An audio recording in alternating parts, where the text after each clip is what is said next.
Alors dans cette vidéo, nous allons examiner l'argument moral en faveur de l'existence de Dieu. Alors le but de cet argument, c'est de montrer que l'athéisme est incapable de rendre compte de l'existence d'une morale objective.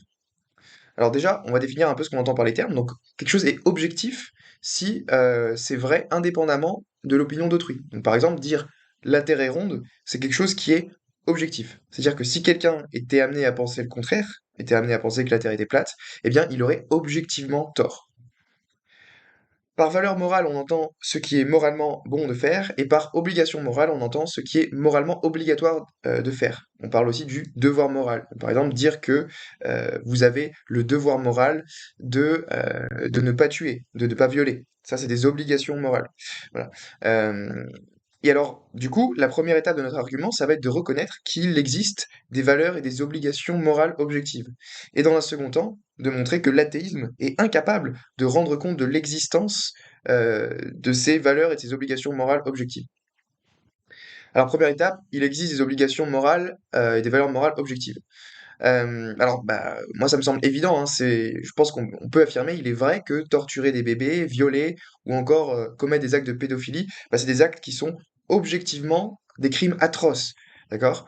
Et d'ailleurs, un philosophe athée, Michael Ruse, enfin, le disait, l'homme qui dit qu'il est moralement acceptable de violer des petits-enfants se trompe tout autant que l'homme qui dit que 2 plus 2 égale 5. Donc là, vous voyez, Michael Ruse, il affirme que c'est objectivement immoral de violer des petits-enfants. Il affirme qu'il y a l'obligation morale objective de ne pas violer les petits-enfants. Et pareil, vous voyez la photo à droite, c'est Daesh qui est en train d'exécuter des innocents. Eh bien, la personne comme moi qui défend l'objectivité des valeurs morales va dire qu'un tel acte est moralement ignoble et moralement répréhensible, même si Daesh ne pense pas que c'est le cas. C'est-à-dire qu'ils ont tort, et qu'ils ont objectivement tort de le faire.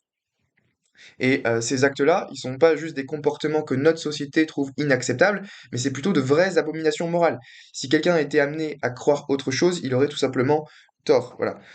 Et donc une personne, par exemple, qui vous dirait que c'est pas immoral de violer des petits-enfants, bah on dira tout simplement qu'elle est moralement handicapée, c'est-à-dire qu'elle a une appréhension qui est défectueuse de la loi morale objective. Et alors, deuxième étape de l'argument, c'est de dire bah, que, en fait, si Dieu n'existait pas, il n'y aurait pas de telle valeur ou d'obligation morale objective. En d'autres termes, Dieu est nécessaire au fondement de l'existence d'une morale objective. Alors pourquoi cela? Bah, tout simplement parce que d'un point de vue matérialiste, les êtres humains n'ont rien de spécial par rapport aux animaux. Nous sommes juste des singes améliorés, si vous voulez, des purs accidents et des produits de l'évolution biologique. Et donc pourquoi est-ce que, contrairement aux animaux, l'homme aurait des obligations morales objectives auxquelles il devrait se conformer? Qui aurait autorité pour donner des obligations morales objectives s'il n'y a pas de source transcendante qui est en elle-même le fondement ultime du bien? Est-ce que de telles obligations morales pourraient émaner des atomes? Ben, moi, ça me semble absurde. Je pense pas qu'un monde purement matériel puisse produire des règles impératives ou des normes absolues qui viendraient faire jaillir des obligations morales objectives. Ça me semble absolument dénué de sens. Et donc d'un point de vue athée, on peut ajouter que nous ne sommes que des animaux et que les animaux n'ont pas d'obligation morale les uns envers les autres.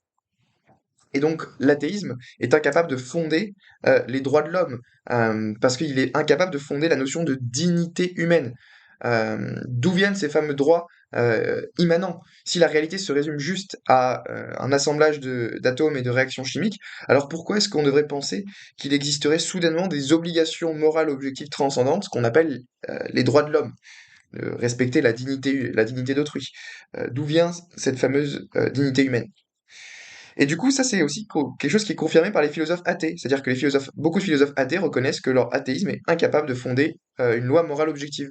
Donc, par exemple, Sartre nous dit, si Dieu n'existe pas, nous ne trouvons pas en face de nous des valeurs ou des ordres qui légitimeront notre conduite.